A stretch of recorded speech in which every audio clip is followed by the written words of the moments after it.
which I know, but I believe that it's justified. This is a totally politically corrupted council. Everybody in the city knows it. There's an interface between political leadership and criminal elements that would not be tolerated in any other city. And by the way, I'm not a shrinking violet. You know, it's not as if I never bumped into any criminals in my life. I was 18 years a member of Parliament in Glasgow, and trust me, Glasgow's a pretty tough place. But I never knew a city where criminals could walk in and out of the City Hall openly. And some of them could sit in the City Hall. I never knew such a place. I never knew a place where you can make a political attack on a Labour councillor and then get threatened with death by gunfire within 48 hours, so that you have to evacuate your house and sleep and live somewhere else. I never knew that, not on this side of the Irish Sea anyway. But we won't have Belfast coming to Bradford. We won't have mafia politics in Bradford, not as long as we've got breath. And whether they succeed in shooting me or not, you can shoot me. There are many more where I came from. And if necessary, my sons will continue the fight against you. Because we will not accept it. We will not accept it. Because not only is it immoral to have such a state of affairs, it's also calamitously failing the people of Bradford. We have the worst youth unemployment in the entire country. In fact, the whole country is talking about the national average of youth unemployment as an unprecedented scandal. We have double the level of youth unemployment. Double the national average. And in Little Horton, where the leader has his political base, youth unemployment is the worst in the entire country. Imagine. Imagine calling yourself a political leader while the ward that you have represented, year after year after year, election after election, has the worst youth unemployment in Britain. And I was in a daycare centre in Little Horton just half an hour ago, which has been open for 4 years. And Ian Greenwood never set foot in it once until today, and only because he knew I was going there tonight. This is the contempt that these people hold the people of Bradford in. They thought you had no choice but to vote for them. They thought you could never vote Tory. How could you vote Tory in a place like this? So you had to vote for them. Well, now you don't have to vote for them. Now you can vote for somebody better. Now you can vote.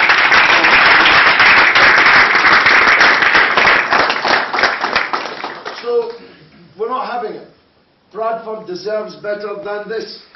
The worst youth unemployment in the country, the worst child poverty statistics in the country, almost the worst schools in the country, 145th out of 155.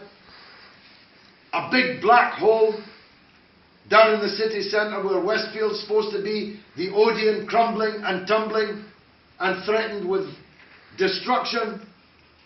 And here's another black hole I've discovered. I didn't know about this, but Elias knows everything about it. And if he gets in on Thursday, you can be sure everybody's going to know about it. It's the black hole surrounding the Trident £50 million that was supposed to have been spent in this city. Where is it? Where did that money go? I walked around your ward. I never saw one thing that could conceivably have been built or created by that £50 million. So I want to know where it went. I'll be asking this Reeves. Is it Reeves? He's Chief Executive for now. Chief Executive for now of Bradford City Council. I'll be asking him where this money went, and Elias will be standing beside me when we ask. We're going to hunt these people down one by one. Be sure about that. Imdad Hussein is the first, but he's not the last. We're going to hunt these people down for the crimes that they have committed against the people of Bradford. And I believe that the people of Bradford feel that. I mean, we were mobbed in the street. It was pouring with rain and freezing cold tonight in Little Horton, but we were being mobbed by people in the streets. It was just like the by-election. And if that's representative of what's happening across the city, and you're no doubt going to tell me whether or not it is, then we're on track for a fantastic night, inshallah, on Thursday night, really. We're on track for history. I mean, we already made history, but we're going to write a new chapter, inshallah, on Thursday, if this is in any way representative. And I'll do everything I can between now and Thursday, on top of a bus, rain, hail or shine. Uncle Iqbal with his umbrella will be protecting me, not from the bullets, but from the rain. I'm not afraid of the bullets, but I don't like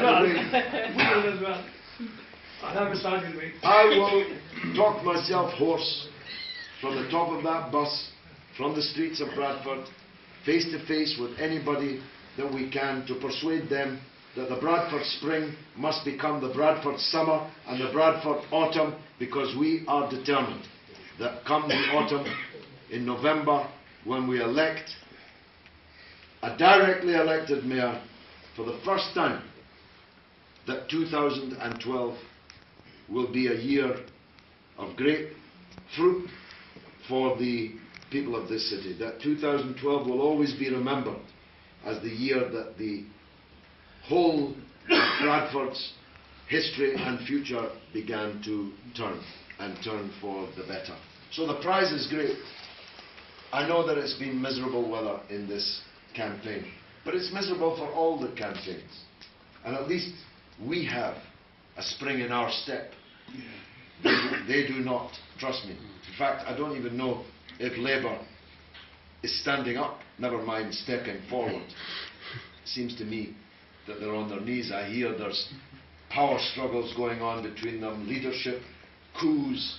I don't know who's going to end up the leader if Ilyas defeats Greenwood. I hope it's that Imran Hussein. That would be something, wouldn't it? Let's face him in the mayoral election. Wouldn't that be a fine thing? So, it's all there for us if we work for it.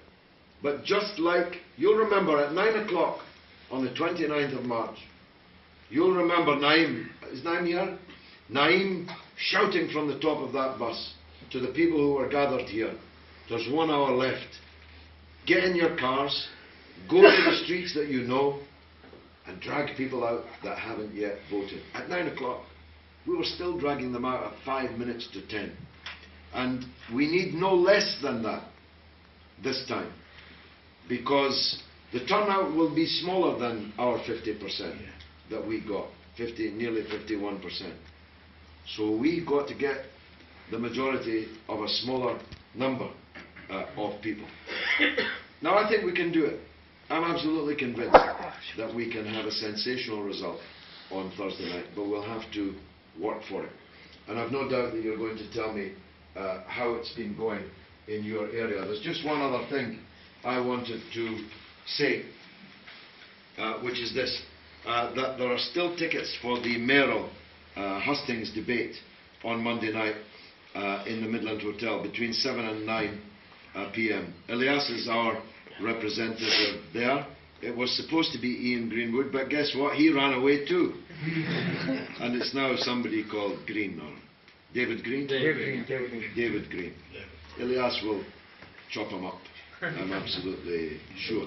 But he needs us there to support him. So if you're not actually burning your shoe leather out on the streets between 7 and 9 on Monday, please come to this. And if you are, send somebody else along to make sure that we've got a good crowd. The tickets are available from Just West Yorkshire, admin at justwestyorkshire.org.uk.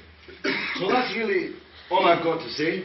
I'm sorry if you think I wasted your time by bringing you in, but because I hadn't seen you for at least a week since we sent off the great convoy last Sunday, I was missing you all and I wanted to see your faces again. By the way, the Viva Palestina convoy is this evening at the gates of Vienna. There have been some great events at the gates of Vienna. Let's hope the result's better this time and that the convoy passes through. It had some trouble at the channel, on the English side of the channel, but they got through, and now they're in Vienna and headed for Turkey, and of course thence southwards to Palestine. And they asked me to send you their warmest regards. Their weather's slightly better now than ours. And the Bradford brothers are catching up. They'll catch them up in Vienna this evening. So keep following the progress of the convoy. Remember it in your prayers, because it does have your name on it. It is the Bradford to Gaza siege-breaking convoy. Isn't that something? Won't it be wonderful to see the name Bradford, Bradford, Bradford going through the gates of Gaza on the 15th of May, God willing. So, thanks for coming. If you have any questions of me or any points about your campaigns that you'd like to make, please feel free to make them. I hope we'll wrap the meeting up in 15-20 minutes or so. No more than that, for sure. Because everybody has to get a good night's sleep, because tomorrow is a really big campaigning day. Super Saturday, the last Saturday before the polls. We've got to reach thousands, tens of thousands of people tomorrow across all these campaigns. Wassalamu alaikum. Thank you very much.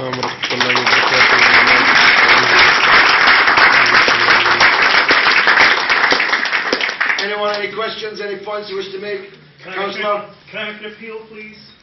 Tomorrow morning at 10 o'clock, we're from 188 Alton Road, our makeshift home at the minute. The Patels have kindly given us their home to use as election headquarters. We're looking for volunteers to do a final blitz of leaflets around Ollerton and Thornton. If anyone is available, if you want to come and meet us at 10 o'clock, it's only 10 till 12. We're going to try and hammer it in a 1 or 2 hours. And then after that, we've teamed up with Fairweather Green for a bus tour of the whole ward. Anyone wants to join us there as well. Particularly like to see some families, you know, if your wives, children, yourselves would like to get involved. It'd be good to have that family feel about the bus, particularly during the day. So thanks very much, guys. Thanks for your support. Bravo, bravo. A wonderful Go. Can I just add to that, George? Councillor? The joining point for the bus for me and Pat is going to be Thornton Road Fire Station at 1 o'clock. So hopefully you'll be able to get along for Pat's morning leafleting, but if you're just joining for the afternoon, 1 o'clock at the fire station on Thornton Road, you'll see it's next to the big Dawud Islam banner. So, excellent. And my congratulations to the banner team again and all those that have been putting up posters. It's wonderful to see them all. Now, the other brother, Elias, has joined us looking extremely fine, I must say.